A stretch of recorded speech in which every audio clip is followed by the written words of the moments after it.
Corporate job అంటే luxury life, లక్షల్లో జీతం. ఎంతోమందికి ఇలాంటి ఉద్యోగాలు అందని ద్రాక్ష లాంటివే.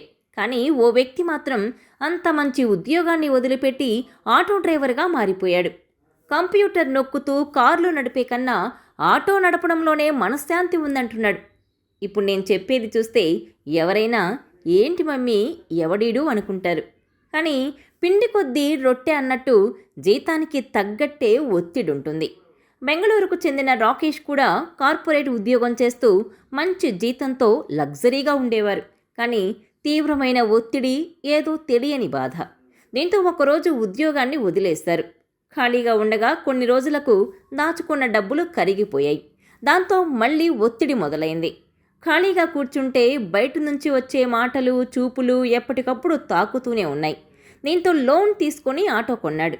రోజుకు 600 నుంచి 800 రూపాయల వరకు వస్తున్నాయని, కానీ ఈ కొత్త లైఫ్ మానసికంగా సంతృప్తినిస్తోందని రాకేష్ చెప్తున్నారు. ఇతని వీడియోపై కామెంట్ల వర్షం కురుస్తుండగా, అట్లీస్ట్ నువ్వైనా నచ్చినట్లు బతుకుతున్నావు బాసు అంటూ కొందరు కామెంట్స్ పెడుతున్నారు.